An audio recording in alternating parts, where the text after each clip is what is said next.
The snow fell like a quiet warning that night, soft, endless, and cold enough to silence the world. Inside the small, dimly lit apartment at the edge of the city, Amina gripped the edge of her bed, her knuckles white, her breath coming in uneven gasps. "Not now, please, not now," she whispered, her voice trembling. But her body wasn't listening. The pain surged again, stronger this time, tearing through her like a storm. She cried out, clutching her swollen belly as another contraction hit.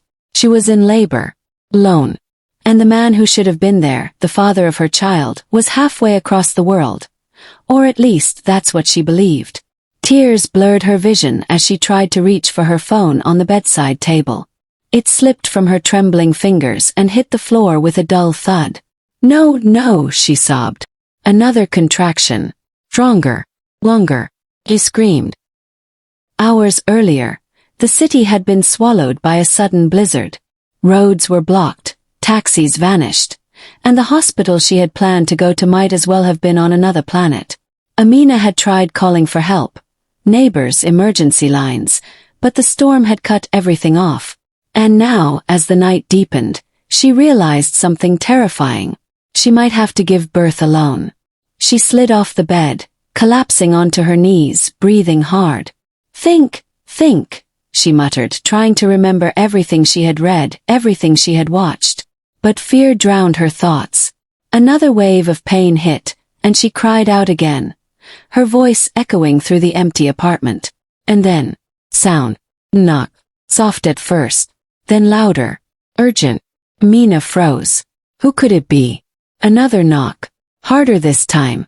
"Amina, open the door." Her heart stopped. A voice. It couldn't be. She dragged herself across the floor, every movement painful, every breath heavy. When she reached the door, her hands shook as she unlocked it. The door swung open, and there he stood. Snow clung to his dark coat, his hair damp and messy, his chest rising and falling as if he had run for miles. Jinwoo, the billionaire she had loved, the man who had broken her heart, the father of her child. For a moment, neither of them spoke. Amina stared at him, disbelief flooding her eyes. "You," she whispered. Jinwoo stepped forward, his eyes scanning her face, her condition, the pain she was clearly in. "I came as fast as I could," he said, his voice low, strained. "You're in labor." It wasn't a question. She laughed bitterly, though it came out as a broken sob. "You think."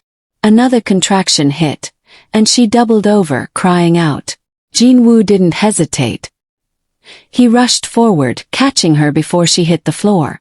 Hey, I've got you," he said softly, his tone suddenly gentle, careful. She pushed weakly against him. "Don't touch me, you lost that right." But even as she said it, she clung to him. 'Cause she had no one else. He lifted her into his arms as if she weighed nothing and carried her back to the bed. "Hospital?" he asked quickly. She shook her head, tears streaming down her face. "Roads are blocked. I tried. No one's coming." Jinwoo cursed under his breath. He looked around the small apartment. Messy, cold, lonely. This was where she had been living, while he had been surrounded by luxury. Guilt hit him like a punch.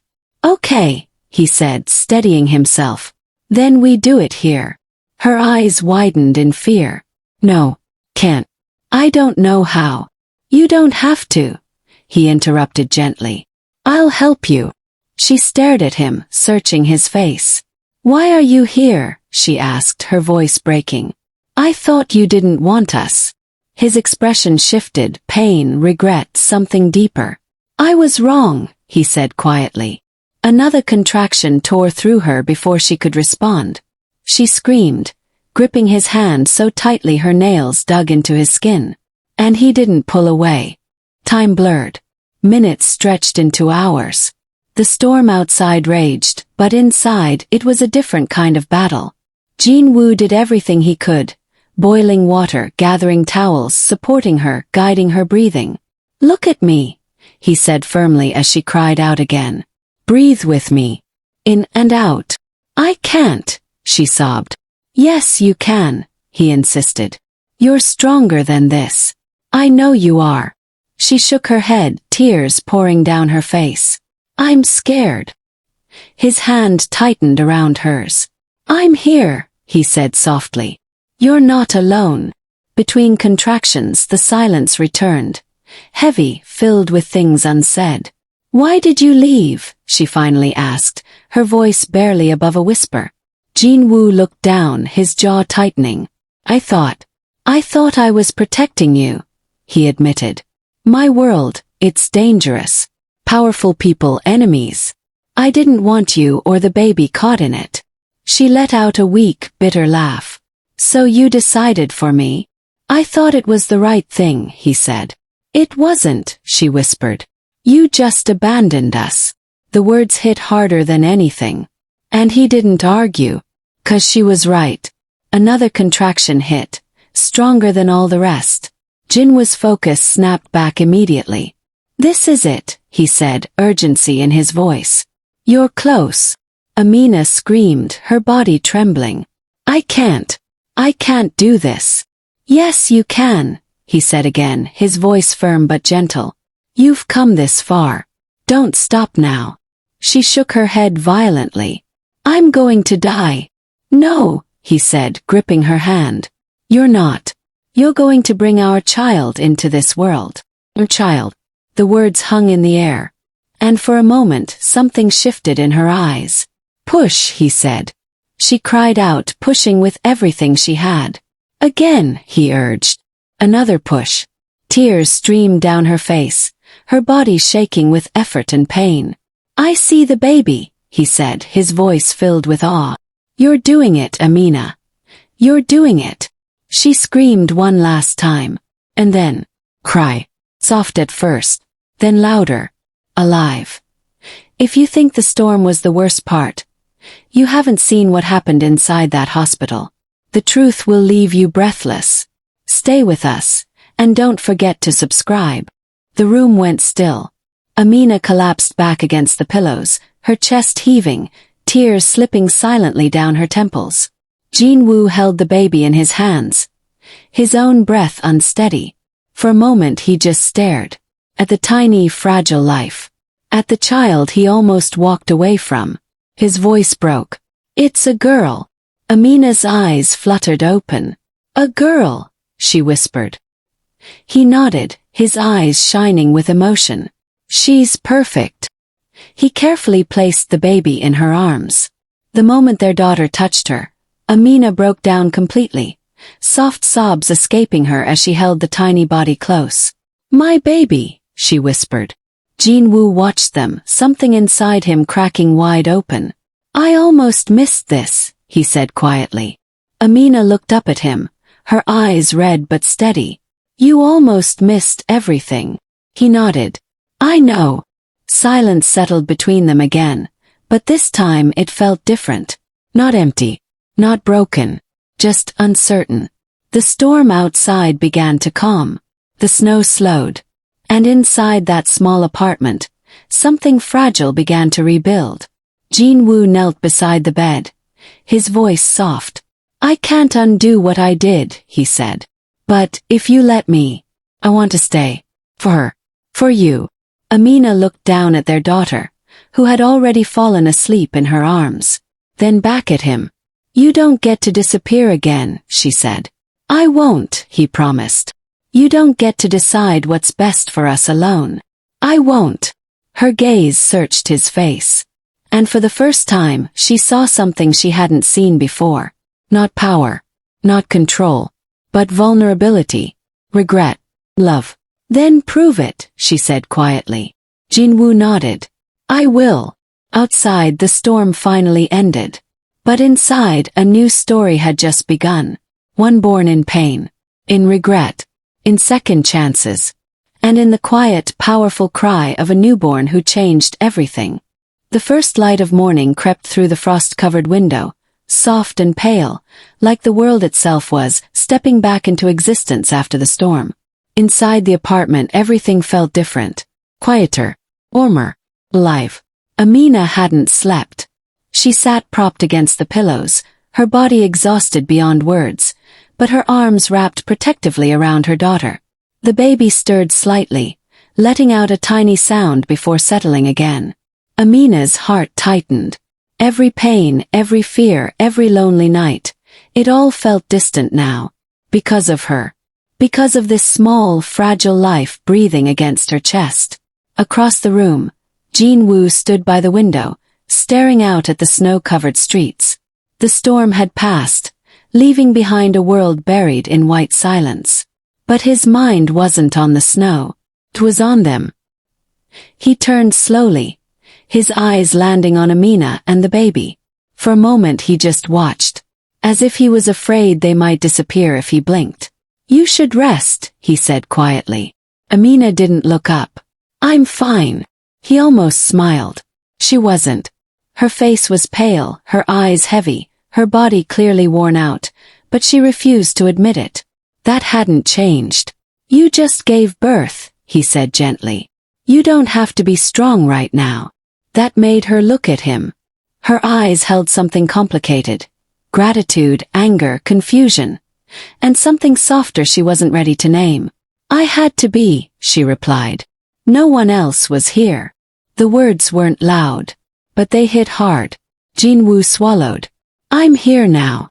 Amina looked down at the baby again. "Now," she repeated quietly. Silence settled between them again.